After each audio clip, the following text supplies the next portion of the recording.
mode.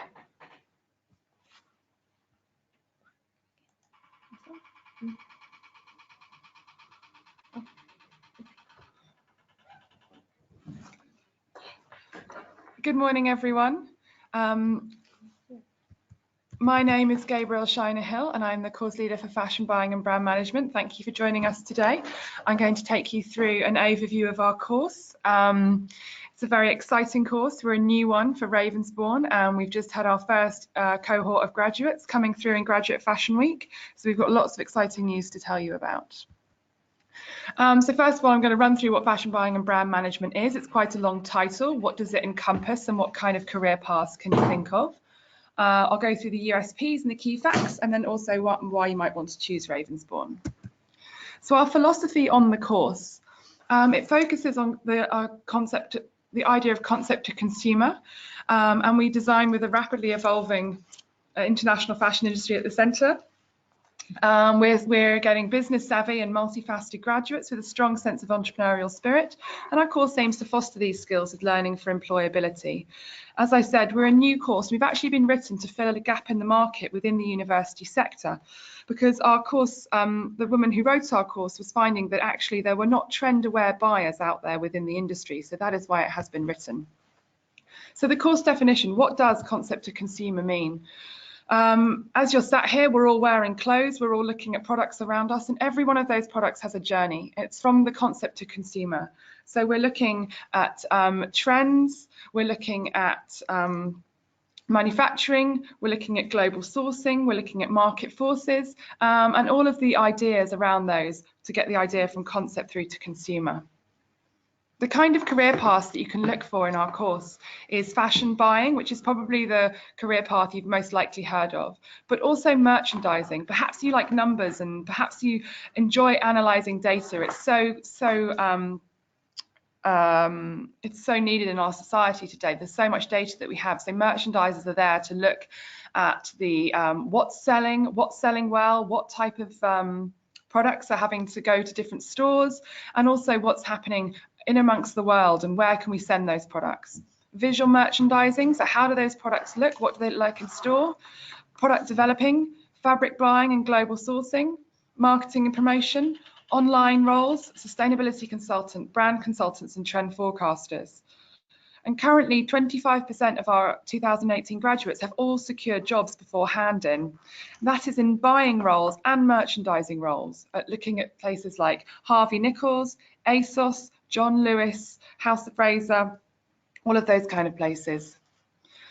On our course, we also have the Textile Institute Chartered Status Accreditation, which means that if you complete our course and then a year within the industry, you can actually apply to be an accredited associate of the Textile Institute. This means you have completed a certain level of learning within the textile sphere, and is also a great thing to add on your CV.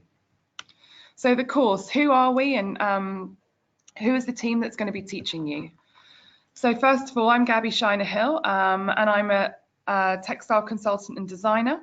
I specialise in product development and fabric sourcing, looking at mass market manufacturing, and I have global industry contacts. So I've worked with companies like Burberry, Marks & Spencer's, Next, Ted Baker, Fred Perry, Ralph Lauren, Tommy Hilfiger, Calvin Klein, all of your mid-market to premium retailers. So that's what I'm bringing to the course. We then have Carla Frith, who actually wrote the course. She's an ex-Topshop buyer, and she's also a buyer from COS as well, specialising in buying and product development, trend forecasting, supply chain management. So bringing all of that buying aspect into the course. Emma Randalls, who's an academic, specialising in luxury brand management and marketing. And then we have Emily Stevens, who's our trend forecaster. Every single one of our projects must start with the trends. So she is a trend forecaster and design consultant and has her own trend agency. And she teaches all of our work on the trend side. And she's also our CAD tutor, teaching you on InDesign and Illustrator, which I'll go into in a little bit later. And Laura Ellaby, who's our visual merchandiser tutor, specialising in window design, event production, and her background is from Mulberry and Stella McCartney. So an amazing cachet of luxury brands to add to our staff portfolio. So in practice, the course outline, I'm actually going to show you some work and some student examples rather than taking you through the course. But just to remind you, it's a 3-year course and we work on 3 terms a year. You're in usually 2 or 3 days a week. And your units are split up between a 30 credit unit, which is 2 days a week, and a 15 credit unit, which is 1 day a week. We have an array of resources that you work with here. Things like WGSN you may have heard of, which is an industry resource that actually within industry costs thousands of pounds. You have that for free here. You also have Edited and Mintel and all of the digital resources that our library has to offer. So what kind of things can you expect on our course? So one of our biggest draws at the moment is the fact that we complete a Far East manufacturing trip. This is student funded, but it gives you the opportunity to go to Sri Lanka for a week and be embedded within a factory and really understand the manufacturing process. So from the concept of raw material through to final garment. This factory, we look at technical sportswear, we look at swimwear, we look at digital printing, rotary printing. We have to sign NDAs to get into these factories because we're looking at highly confidential product that has not yet hit the market. But it's an absolutely amazing experience that is open to all of our students. As I did say, it is student funded. If that is not available to you, we also do manufacturing trips within the UK. So we go to Fashion Enter in North London, who manufactures for Finery, ASOS and M&S, and we spend a day there understanding how the actual garment is brought together within a factory environment. We do workshops with Mulberry for visual merchandising in Bond Street. And most recently, I was up with Burberry in the north of England, as we will be doing factory tours with Burberry and also English fine cotton for spinning. So we have an amazing array of onshore, i.e. UK-based manufacturing and overseas manufacturing that you can take advantage of. We complete a 6-week industry placement in the 3rd term of the 2nd year.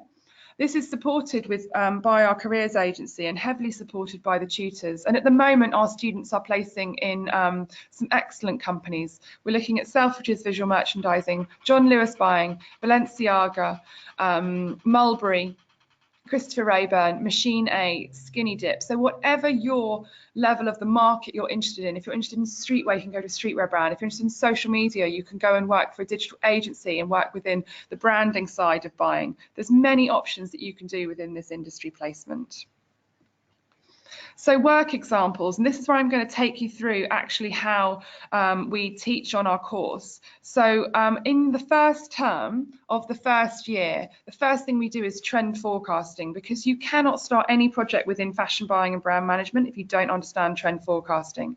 So we teach you how to image research, we teach you to look at the political and the economic market and think about how those trends are going to impact consumer profiles. How are those trends going to impact the market in a year's time, in 5 years' time, maybe even in 10 years' time?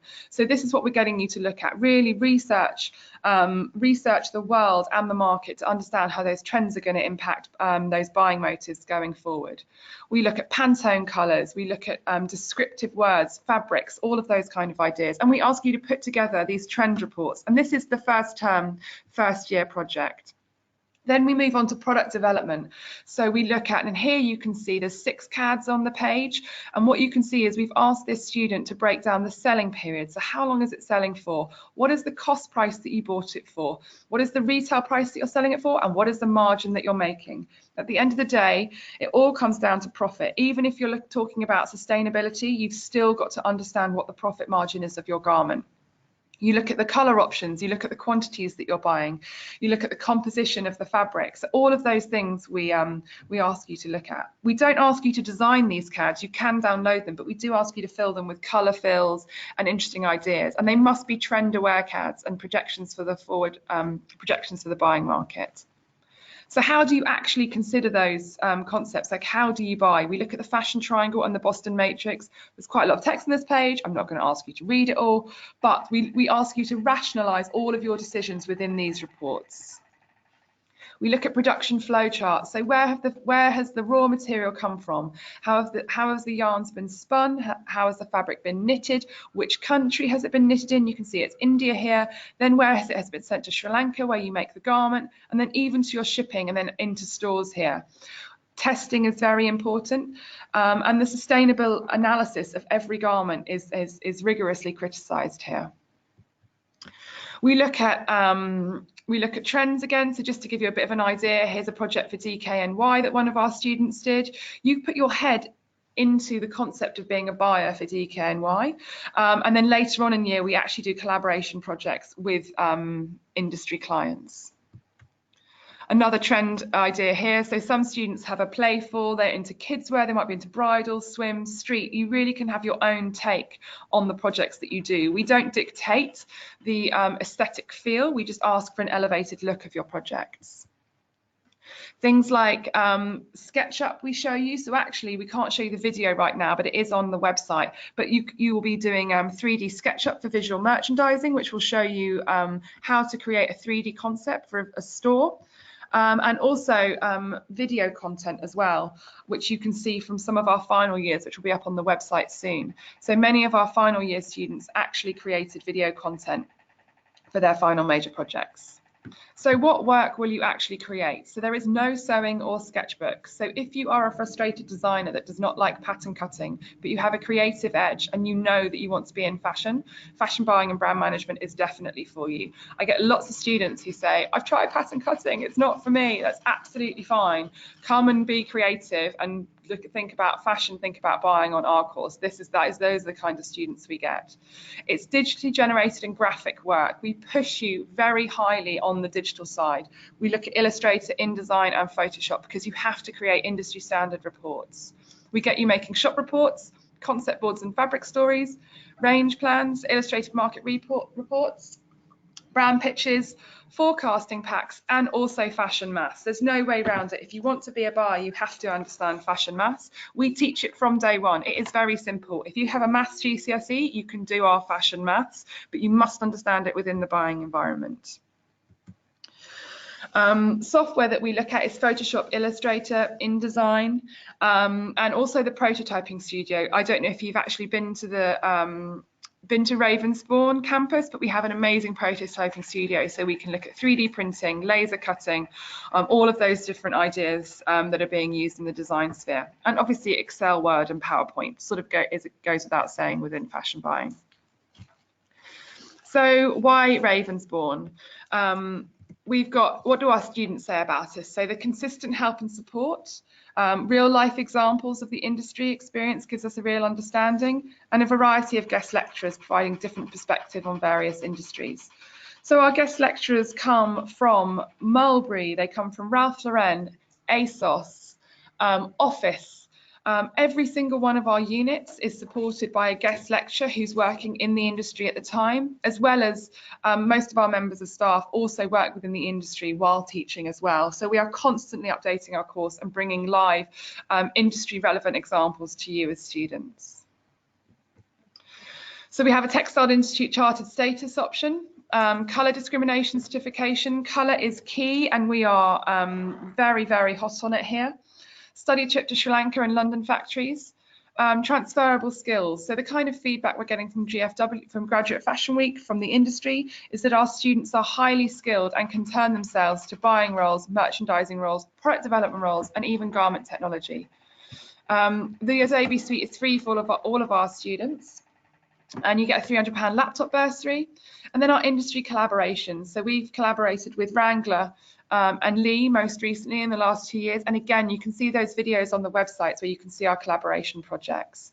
Industry placement is embedded with the chance to extend it over the summer months, which is key. So a lot of our students end up doing 4, even 5 months at brands. Iconic building in London, obviously. Small class sizes comparatively. A lot of the questions we get is, what are your class sizes? So we have 40 to 60 students, depending on the year. I'm the course leader. I know every single student's first and last name. I can talk to them. I can see them in the halls. I can say hello. It's very different from a lot of other universities. I know where everyone goes on Easter break. So it's quite It's quite unique that we have that with our students, and also our rave shorts and our lates. So the extra skills that you can actually take advantage of while you're here. And we are ranked 6th in the UK in the business of fashion. If you don't know business of fashion, if you don't read business of fashion, start reading it now. It's an absolutely amazing resource that you will also have free if you come here as well. So that's if we've got any questions. We're also going to take you through some images of the Lookbook as well. And the Lookbook shows our final major project from our 3rd year students. So it gives you an idea of the kind of outcomes you can have from 3rd year. And a lot of these will be up on the website with the video content that students have created too. So right now we're looking at 2 different students' work. So we had one student who did, so we have student here called Chelsea who did Laid Bare. So this is a streetwear brand connected to the rave culture that was doing menswear, streetwear for women. So she actually created a whole range. She bought it, she merchandised it, she looked at the sustainable analysis of it. She took her own photo shoots, she made her own video content. She talked about how she was going to do her pop-up shops every 2 weeks in connection with rave culture. So again, that's really a women's streetwear brand inspired by menswear, really close to this student's sort of like life and aesthetics. So you can actually tie in your real interests and passion into your final major project. Emily did a trend-led and sophisticated maternity brand, which was a new brand. You can see she's got a high visual aesthetic within her trend boards there at the top. Going through to a Benny who did Project Panda, a sustainable kidswear brand, educating children about animals that are endangered, so pandas, sloths, giraffes, terrapins, whales. She did all of her own design work as well. So we get students that are designers that want to know the fashion buying side. She designed all of her own prints. And then a brand extension for Nike by Abisha. So this was entitled Nike Ungendered. There is Abisha there. So this is the concept of an ungendered shoe brand for Nike. Looking through to a few different ones, you've got Tara that did a visual merchandising sleepwear brand. She did the visual merchandising pathway, so she actually came up with the visual merchandising concept for the sleepwear brand as opposed to focusing on the product. So she looked at how the store would feel, the 3D mock-up of the store. Again, video content to support that on our website. David and Laura. So Laura did a shopping experience supporting those with visual impairments. So again, looking at buying products that could chime in with a visually impaired consumer and also creating a visually, essentially aware experience for visually impaired consumers. Tiffany and Kira, so fashion forward menswear brand that cater for men under the UK average height. So the whole concept of your final major project is to find a gap in the market, something that someone has not done before. You have to perform all of the research around this to prove your concept and rationalize your concept of this gap in the market. Jess here, one of our students who did a boys footwear brand extension for Kurt Geiger. So here's an example of a student that did a placement at Kurt Geiger in her 2nd year, which led on to her final major project in the 3rd year. So she did a placement on Mini Miss KG, which is the girls shoe brand for Kurt Geiger. She extended that, did her final major project and made it a boys shoe brand for Kurt Geiger. She even got samples made in China. Viosa, who did a fair trade and contemporary jewelry brand. So again, if you're into jewelry, bridal, swim, lots of different areas. Amber here did Island Swim, where she looked at swimwear brand focusing on fit and size. We've got another maternity brand from Ellie.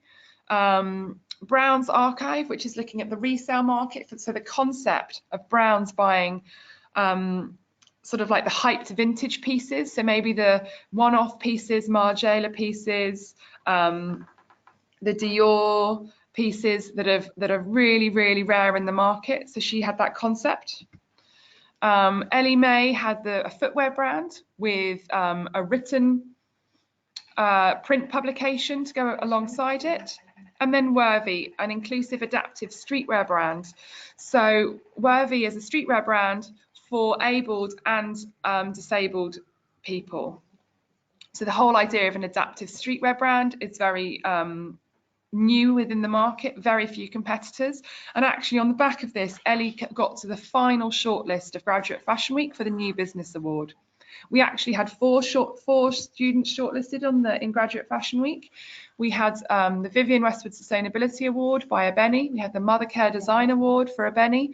We had the Adaptive Clothing Brand for the New Business Award, and Daisy Wright also got the New Media Award for the concept of her app,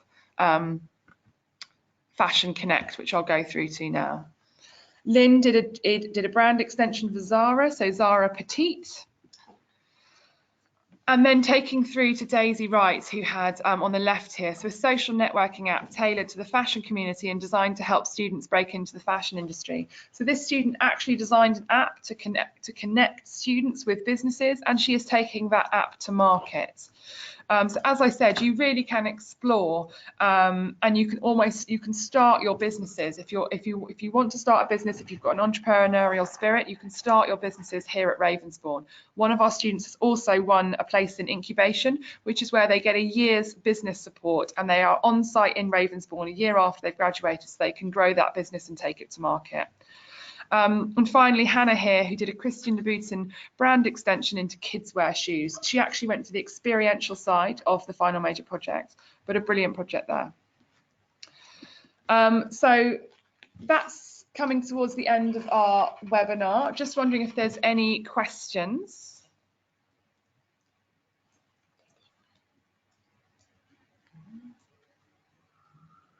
Give you a little time to think. I know it's a lot of information I've given you there.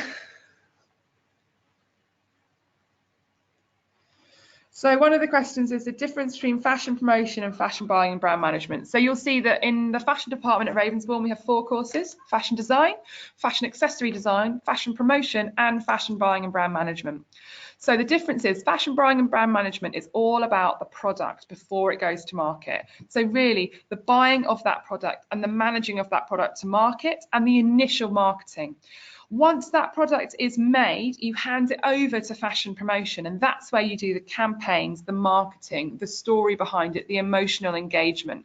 So they really are very, very different courses. We have a 10 to 15% crossover on the marketing side, but we create the product, fashion promotion take that product and market it. So they're very, very different. So if you want to understand where has the product come from, how has it got to market, how can someone make a pair of jeans for £10? By the way, they can't, not with making any decent margin anyway.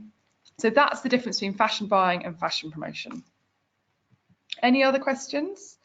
I think that's probably it from everyone. Thank you for attending. I hope this has cleared up any questions you have, and obviously you can ask any questions at a later date.